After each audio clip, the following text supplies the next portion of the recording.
भगवान विष्णु को कैसे प्रसन्न करें दोस्तों? वैदिक पंचाग के अनुसार 25 जनवरी को षठतिला एकादशी है। यह पर्व हर वर्ष मार्ग शीर्ष पक्ष की एकादशी को मनाया जाता है।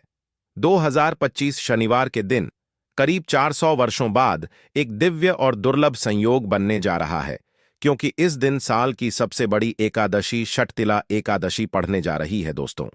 यह एकादशी शनिवार के दिन पड़ रही है, जिस वजह से इस दिन 3 बड़े योगों का निर्माण हो रहा है, जो कि है धन, लक्ष्मी योग, अमृत सिद्धि योग और गजकेसरी योग। दोस्तों, इन 3 योग के निर्माण की वजह से भगवान विष्णु और महालक्ष्मी की असीम कृपा बरसने वाली है। और अगर इस दिन आप चुपचाप किसी को बिना बताए स्वास्थ्य से जुड़ा यह अचूक उपाय कर लेते हैं, तो आपकी सभी समस्याओं का हल संपूर्ण रूप से हो जाएगा। दोस्तों, एक साल में करीब 24 एकादशी पड़ती है और 10 जनवरी 2025 शनिवार को षठतिला एकादशी सभी एकादशी में से सबसे बड़ी मानी जाती है, क्योंकि यह एकादशी दिवाली से 4 दिन पहले पड़ती है। व्रत रखता है उस पर माता लक्ष्मी जल्दी ही प्रसन्न हो जाती है। इस दिन स्वास्थ्य से जुड़ा यह अचूक उपाय आपकी हर परेशानी को कर देगा, चाहे वह धन को लेकर हो या सेहत या संतान की प्राप्ति को लेकर। इसीलिए दोस्तों, वीडियो को आखिर तक जरूर देखें। और दोस्तों, अगर आप भी अपने जीवन में भगवान श्री हरि विष्णु की कृपा पाना चाहते हैं, तो इस वीडियो को लाइक करके कमेंट में जय श्री हरि जय मान लक्ष्मी लिखना ना भूले। दोस्तों, षठतिला एकादशी का दिन श्री हरि विष्णु को और भोलेनाथ नाथ को समर्पित है। इस दिन जगत के पालनहार श्री हरि विष्णु अपनी 4 महीने की योग्य निद्रा से जागते हैं। इसके बाद से ही सभी मांगलिक काम आरंभ हो जाते हैं। इसके अलावा एकादश भगवान विष्णु को प्रसन्न करने के लिए भी बेहद उत्तम मानी जाती है। इस दिन भगवान विष्णु को प्रसन्न करने के लिए कुछ लोग व्रत रखते हैं और पूजा करते हैं। इस दिन सच्ची श्रद्धा और भक्ति भाव से भगवान विष्णु की पूजा करने से सभी मनोकामना पूर्ण होती है। दोस्तों, स्वास्थिक अत्यंत प्राचीन काल भारतीय संस्कृति में कल्या का चिन्ह समझा जाता रहा है। इसीलिए कि किसी भी शुभ काम को करने से पहले स्वास्थ्य चिन्ह अंकित करके उसका पूजन किया जाता है। मान्यता है कि ऐसा करने से कामों में सफलता मिलती है, क्योंकि स्वास्थिक के चिन्ह को शुभता का चिन्ह समझा जाता है। इस तरह स्वास्थिक का अर्थ अच्छा या मंगल करने वाला ऐसा बता गया है। मेन वर्णित है स्वस्थिक सर्वदा, अर्थात सभी दिशाओं में सबका कल्याण हो। इस तरह स्वास्थ्य एक शब्द से किसी व्यक्ति या जाति विशेष का नहीं, परंतु संपूर्ण विश्व के कल्याण या वासुदेव की भावना निहित है। किसी भी शुभ काम को करने से पहले गणेश जी का नाम लेते हैं, और हिंदू धर्म में स्वास्थिक को गणेश जी का भी प्रतीक समझा जाता है। वैसे तो किसी भी शुभ काम को पहले स्वास्थिक बनाकर ही थामे रखते हैं और पूजा करते हैं, क्योंकि ऐसा करने से मेन खुशियां बढ़ती हैं। स्वास्थिक में 4 तरह की रेखाएं होती हैं और इनका आकार भी एक समान ही होता है। रावेद की भाषा में स्वास्थिक को सूर्य का प्रतीक समझा गया है और उसकी 4 भुजाओं को उपमा दी गई है। पौराणिक मान्यता है कि 4 दिशाओं यानी पूर्व पश्चिम उत्तर दक्षिण की ओर यह 4 भुजाएं इशारा करती हैं, और हिंदू धर्म में इनको 4 वेदों से जोड़कर भी कहा जाता है, यानी ऋग्वेद, यजुर्वेद, अथर्ववेद और सावेद। स्वास्थिक की 4 रेखा सृष्टि से रचनाकार भगवान ब्रह्मा के 4 सिरों को दर्शाती हैं, और 4 पुरुषार्थ यानी 4 आश्रम, 4 लोग, 4 देव यानी ब्रह्मा, विष्णु, महेश और गणेश की तुलना भी की गई है।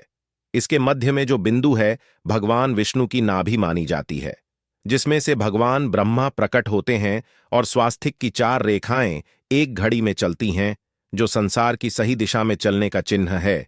यह है स्वास्थ्य महत्ता। इस एकादशी दिन घर के मुख्य द्वार पर शुभ मंगल चिन्ह स्वास्थिक स्वरूप बनाएं। आप चावल और कुमकुम की सहायता से बना सकते हैं, चावल और हल्दी के घोल से बना सकते हैं, या फिर कुमकुम यानी सिंदूर और घी, सिंदूर और तेल मिलाकर रर के भी बना सकते हैं। ऐसा करने से वास्तु दोष दूर हो जाता है। इससे मनोकामना हो की पूर्ति हो जाती, घर से क्लेश कलह बेचैनी दूर हो जाती है, तंत्र मंत्र क्रिया से भी रक्षा होती है। इसे शुभ काम के पहले अंकित किया जाता है, क्योंकि स्वास्थिक को मान सम्मान, सफलता और उन्नति का प्रतीक समझा जाता है। उपाय अलग होते हैं। अगर जीवन बहुत परेशानियां हो तो एकादशी के दिन तांबे या चांदी का स्वास्तिक प्राण प्रतिष्ठा करवाकर घर की चौखट पर लगवा दो। बाजार से अलग अलग साइज के मिल जाते हैं। उसे लाकर पूजा घर में रखकर पूजा करें। इससे घर में लक्ष्मी का वास हो जाता है। लक्ष्मी प्राप्ति हेतु चांदी का स्वास्तिक नवरात्रों में भी लगाया जाता है, परंतु सबसे अच्छा है कि सिंदूर और घी या तेल मिलाकर के यह या फिर चावल और हल्दी के घोल से बना दे के मुख्य द्वार पर स्वास्तिक बनाते हैं तो ज्यादा बड़ा मत बनाइए। 9 अंगुल से बड़ा बिल्कुल नहीं होना चाहिए, 3-4 अंगुल का बनाइए, यह उत्तम होगा। अगर आपके घर के सामने पेड़ या खंभा है तो वास्तु दोष उत्पन्न होता। ऐसे में वास्तु दोष के प्रभाव को स्वास्तिक रोकता है। स्वास्तिक का चिन्ह देवता को प्रसन्न करने के लिए खासकर बनाया जाता है। एकादशी तिथि पर आप थाली में या चौकी पर स्वास्तिक बनाकर उस पर मूर्ति करते हैं तो देवता प्रसन्न हो जाते हैं। आप चाहे तो घर के मंदिर में इष्ट देवता के पास स्वास्तिक का चिन्ह रख सकते हैं। तो दोस्तों, स्वास्तिक के कौन कौन से उपाय घर में लाते हैं, धन प्राप्ति कराते हैं, जानते हैं इस वीडियो में। परंतु दोस्तों, उससे पहले आपसे रिक्वेस्ट करते कि वीडियो को लाइक जरूर करिएगा, दोस्तों को शेयर कर दीजिएगा। और अगर अभी तक आपने चैनल को सब्सक्राइब नहीं किया है तो चैनल को सब्सक्राइब करके बेल दबाइए। दोस्तों, इस एकादशी पर मुख्य द्वार की दहलीज के दोनों तरफ स्वास्तिक का चिन्ह बनाकर उसकी पूजा करें। स्वास्तिक पर चावल की ढेरी बनाएं और एक एक सुपारी रख दें। तो ऐसा करने से अपार धन की प्राप्ति होती है, कामों में सफलता मिलती है। इस एकादशी के दिन नहाने के पानी में तुलसी का पत्ता या बेलपत्र डालकर नहाई। यह स्नान के जल में जब आप बेलपत्र डाल देते हैं तो सभी तीर्थ स्थानों में स्नान करने सम्मान पुण्य फल आपको हासिल हो जाते हैं। आप चाहे तुम्हें कुशाघास भी डालकर नहा सकते हैं। एकादशी पर भगवान श्री हरि विष्णु जी के साथ ही मान हॉल लक्ष्मी और भगवान शिवा की पूजा करें। इस दिन इनके संयुक्त पूजन से आपके जीवन की सारी परेशानियां समाप्त हो जाती हैं। इस दिन आप अपने घर के पूजा स्थान पर एक में कुमकुम से स्वास्तिक बना लें। स्वास्तिक के ऊपर तो थोड़े से अक्षत और एक सुपारी रख दें। इसे 21 दिन तक वही रहने दें। बाद में सुपारी को उठाकर की मूर्ति के पास रख दे। 2 दिन तक यह बने रहने से आपके जीवन में कभी धन की कभी कमी नहीं होती। इस एकादशी पर आप यह उपाय कर लेंगे तो लंबे समय तक यह आपको लाभ देता रहेगा। पितरों की कृपा पाने के लिए भी स्वास्तिक काम आता है। इसके लिए स्वास्तिक का चिन्ह घर के मुख्य द्वार के गोबर से बनाना चाहिए। इससे घर की सुख शांति बनी रहती है, पितरों की कृपा बरसती है।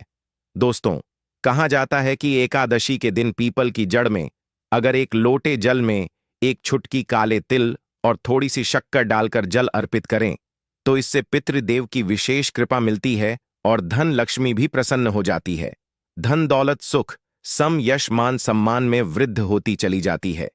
अगर आपकी कोई विशेष मनोकामना है, उस मनोकामना की पूर्ति के लिए आप एक विशेष उपाय कर सकते हैं। दोस्तों, कई बार लंबे समय तक हम किसी मनोकामना को लेकर चलते हैं, अनेक प्रयासों बाद भी पूर्ण नहीं हो पाती। ऐसे में एकादशी के दिन आप आसपास के किसी भी मंदिर में जाकर मंदिर की दीवार पर सिंदूर से उल्टा स्वास्तिक बना दें। मनोकामना पूर्ति की प्रार्थना भगवान से करें, जरूर पूर्ण हो जाएगी। और जब आपकी मन्नत पूरी हो जाए तब जाकर वहीं पर सीधा स्वास्तिक बना दें और भगवान को धन्यवाद दें। इस एकादशी पर भगवान श्री हरि की पूजा करेंगे तो उन्हें 2 हल्दी की गांठें जरूर अर्पित की और बाद में हल्दी की गांठ को कपड़े में लपेटकर तिजोरी में रख दें। आपने पहले भी हल्दी की गांठें रखी हो है तो उसको ही पूजक वापस रख दे। दोस्तों, एकादशी पर विष्णु जी की पूजा में उन्हें केसर कमल का पुष्प के लिए गेंदे का फूल अर्पित करें। जिस थाल को आप गन्ने से बजाएंगे उस थाल में भी सिंदूर से एक स्वास्तिक का चिन्ह जरूर बना लें। उस स्वास्तिक के दोनों तरफ 2 खड़ी रेखाएं भी बनाएं। फिर उस थाली को हुए प्रभु को जगाए मंगलाचार की। यह स्वास्तिक का चिन्ह आपके जीवन की सारी परेशानी को दूर करेगा, जीवन में खुशी। इस एकादशी के दिन विशेष मंत्र का जाप जरूर करें। आप मंत्र का जाप कर सकते हैं या फिर विष्णु जी के महामंत्र ओम नमो भगवते वासुदेव देवाय का, इसमें से किसी भी एक मंत्र का जाप कर सकते हैं। जो भी मंत्र आसान लगे उसका जाप कर लें। इस एकादशी के दिन अपनी मनोकामना की पूर्ति के लिए यह उपाय कर सकते हैं।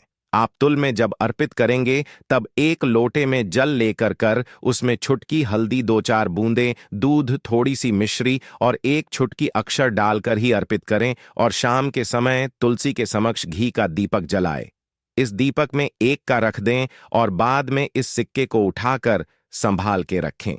तुलसी को विष्णु प्रिय भी कहते हैं, इसलिए देवता जब जागते हैं तो सबसे पहले प्रार्थना तुलसी की सुनते हैं। वैसे यह सिक्का रोज के दीपक में भी आप डालकर दीपक जला सकते हैं। ऐसा करने से सस का सिद्ध हो जाएगा। फिर जब भी महत्वपूर्ण काम से आप घर से बाहर हैं तो इस सिक्के को साथ में रखकर निकले। आपको काम में सिद्ध जरूर हासिल मिलेगी। इस दिन दीपक का उपाय जरूर ही करें। एक दीपक घर के मुख्य द्वार पर अंदर की तरफ से या फिर पास के किसी मंदिर में एक दीपक, तुलसी के नीचे एक दीपक अपने घर के पूजा स्थान पर इस दिन जरूर जलाएं। पूज के बाद जरूर करें। आरती की थाल में कुमकुम से स्वास्तिक बनाकर उस पर फूलों की पंखुड़ी और तो अक्षत रखकर फिर दीपक जलाकर प्रभु की आरती करें। सर्वोत्तम होगा। परंतु याद रखें कि भगवान श्री हरि विष्णु को अक्षत अर्पित नहीं किए जाते, मां लक्ष्मी को अर्पित किए जाते हैं। अगर विष्णु जी को अर्पित करना चाहते हैं तो हल्दी से रंगा कर रर ही पी लें। अक्षत अर्पित करें तो दोस्तों विधि विधान से इस दिन पूजा आराधना करें, स्वास्तिक के उपाय जरूर करें और विष्णु जी के साथ ही शिवाजी और माता लक्ष्मी की असीम कृपा पा को बनाए। दोस्तों, भगवान विष्णु की कृपा के लिए इस एकादशी के दिन स्नान करते समय पानी में एक चुटकी हल्दी डाल लें। इसके बाद स्नान करें और पीले रंग के वस्त्र धारण करके भगवान विष्णु की विधि विधान से साधना करें। इस एकादशी के दिन श्री हारिका सबसे पहले गाय के दूध से और फिर शंख में गंगा जल भरकर स्नान करा। इसके बाद उन्हें पीले रंग के वस्त्र अर्पित कर मानता कि इस एकादशी के दिन ऐसा करने से भगवान विष्णु का विशेष आशीर्वाद हासिल होता है। इस एकादशी के दिन भगवान विष्णु की पूजा करते समय उन्हें केसर अथवा पीले चंदन या हल्दी का तिलक लगाए। साथ ही साथ भगवान विष्णु के प्रिय पीले रंग के फूल और पीले फल चढ़ाए। मान्यता है कि इस उपाय को करने से भगवान विष्णु शीघ्र ही प्रसन्न होकर भक्तों को मनचाहा आशीर्वाद देते हैं। आपके नजदीक भगवान विष्णु का मरना हो तो आप भगवान विष्णु के अवतार भगवान श्री कृष्ण की मूर्ति की भी पूजा करके इस एकादशी का पुण्य फल हासिल करें। ईश्वर की साधना आराधना में मंत्र जप का विशेष महत्व होता है। ऐसे में राम दरबार की तस्वीर अपने घर में लेकर आए और श्री राम दरबार की तस्वीर का पूजन कर या उनकी मूर्ति या उनसे जुड़ी किसी तरह की कोई चीज आपके पास है तो आप उनका पूजन करें। सारे देवी देवताओं का आपको आशीर्वाद मिल जाता है। हनुमान जी से लेकर सीता माता, भगवान श्री राम और अन्य देवी देवताओं का भी आशीर्वाद मिल जाता है। निश्चित तौर पर अपने घर के पूजा घर में एक साथ आप यह तस्वीर रख सकते हैं। इससे आपके जीवन में राज्य योग की हासिल हो सकती है। दोस्तों, इसी तरह यदि आप अपने घर के पूजा घर में या किसी अन्य स्थान पर यदि कोई तस्वीर रखना चाहते हैं और उसे लगाकर अपने घर में लाभ हासिल करना चाहते हैं तो अपने घर में या पूजा आपको निश्चित तौर पर त्रिदेव की तस्वीर या मूर्ति एक ही स्थान पर लाकर अवश्य रखनी चाहिए। ब्रह्मा, विष्णु और महेश इन तीनों की संयुक्त से एक साथ तस्वीर अपने घर के मंदिर में या अपने घर में कहीं भी लाकर रख देनी चाहिए। समझा जाता है कि इन तीन देवताओं के एक एक साथ दर्शन करने मात्र से हमारे बड़े से बड़े विघ्न और बड़े से बड़े कर्ष ऐसे ही समाप्त हो जाते हैं। इसी वजह से इन तीनों की एक साथ में तस्वीर या मूर्ति लाकर आपको पूजा अवश्य करनी चाहिए। दोस्तों, अब बात करते हैं कि कुछ ऐसी तस्वीरें होती हैं या ऐसी मूर्ति होती हैं जिनको आपको अपने पूजा घर में स्थान ही नहीं देना चाहिए। यदि आपने इन तस्वीरों को या मूर्ति को अपने घर के पूजा घर में स्थान दिया है तो समझ लीजिए कि आपको कंगाली का सामना करना पड़ेगा या फिर देवी देवताओं की क्रोध दह का सामना करना पड़ेगा। दोस्तों, और एक बात बता कि मंदिर में कभी भी विषम संख्या में गणेश जी की मूर्तियां ना रखें, जैसे कि 1, 3 या 5 ऐसे रखना समझा जाता है।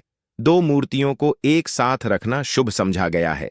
यदि आप सिर्फ गणेश जी की मूर्ति रखते हैं तो इसके अलावा किसी भी तरह की मूर्ति आपको नहीं रखनी चाहिए। दोस्तों, स्थापित करते वक्त ध्यान दें कि गणेश जी का चेहरा सदैव घर के मुख्य दरवाजे की तरफ होना चाहिए, ताकि आपको अच्छे और सच्चे धन लाभ की हासिल हो। और इस बात का ध्यान रखें कि घर में अंगूठे से बड़े आकार का शिवलिंग आपको भूलकर भी नहीं रखना चाहिए। सदैव एक छोटा सा शिवलिंग रखें और इससे ज्यादा शिवलिंग नहीं रखने चाहिए। दोस्तों, वैसे तो कोई अपने घर में शिवलिंग रखना ही नहीं चाहिए। उसके बाद भी यदि रखते हैं तो अंगूठे से बड़े आकार का शिवलिंग आपको नहीं रखना चाहिए। आप छोटा शिवलिंग रख दें और ध्यान रखें कि एक से ज्यादा शिवलिंग आपको भूलकर भी नहीं रखने हैं। घर में यदि आप शिवलिंग रखते हैं तो शिवलिंग के ऊपर आपको तुलसी भूलकर भी अर्पित नहीं करनी चाहिए। यदि आपने शिवलिंग रख लिया है और उस पर तुलसी अर्पण कर दी तो देवी देवताओं के का आपको सामना करना पड़े। दोस्तों, मंदिर में यदि आप जी की तस्वीर रखना चाहते हैं, आप हनुमान जी के अनन्य भक्त हैं, तो बैठे हुए हनुमान जी की मूर्ति ही रखें। उन्हें शी का 25 रुद्र अवतार समझा जाता है, इसीलिए उनकी भी शिवलिंग की तरह ही मूर्ति रखें। साथ ही जो पति पत्नी होते हैं, नए वैवाहिक जीवन की शुरुआत करते हैं, तो हनुमान जी की मूर्ति या तस्वीर को अपने कमरे में, अपने बेडरूम में आपको भूलकर भी नहीं रखनी चाहिए। अन्यथा इससे जीवन कई तरह के दोषों का सामना करना पड़ता है। दोस्तों, हनुमान जी ब्रह्मचारी हैं, तो इस आपको अवश्य ध्यान रखना चाहिए। दोस्तों, राधा कृष्णा की मूर्तियों को यदि आप जैसे अपने क्षण कक्ष में सोते हैं और उन्हें आपके बेर के सामने की तरफ रखा है, कक जैसे कि आप सुबह उठे और आपको उठते ही पहले उनके के दर्शन हो जाएं, तो समझ लीजिए कि आपका जीवन मालामाल होने वाला है। किसी भी तरह का कोई दोहक, धन की चिंता आपके जीवन में रहेगी। दोस्तों, इसी तरह यदि माता दुर्गा की तस्वीर आप अपने घर में लेकर आना चाहते हैं और चाहते हैं कि माता दुर्गा की तस्वीर के माध्यम से आप जीवन में समृद्ध देखें, तो दोस्तों, भूल कर भी आपको माता दुर्गा की क्रोधित अवस्था की तस्वीर, जैसे कि महाली की तस्वीर या फिर महिषा का वध करते हुए, या क्रोधित अवस्था में माता लक्ष्मी की, माता दुर्गा की तस्वीर लाकर आपको उनकी पूजा नहीं करनी चाहिए। दोस्तों, सदैव और सुंदर मुख वाली तस्वीर ही अपने घर के अंदर लाकर पूजा करनी चाहिए। इसे बहुत ही शुभ और मंगलकारी समझा जाता है। दोस्तों, इस बात का ध्यान रखें कि यदि आप अपने घर में मूर्तियां रखते हैं तो आपको इन पर भूलकर टूटे चावल नहीं चढ़ाने चाहिए, और बेहतर होगा कि आप हल्दी में चावल को पीला करके ही वह चावल चढ़ाएं। किंतु टूटे हुए चावल आपको भूलकर भी माता लक्ष्मी को या अपने घर में देवी देवता नहीं चढ़ाने चाहिए। दोस्तों, इसी तरह इस बात का भी ध्यान रखें कि अपने घर के मृत परिजनों की या पूर्वजों की तस्वीर मंदिर में स्थापित ना करें। ऐसा करना अशुभ समझा जाता है, और यदि आप ऐसा लगातार कर रहे हैं तो निश्चित तौर पर आपके परिवार के ऊपर दोष लग सकता है। पितरों का भी दोष सकता है।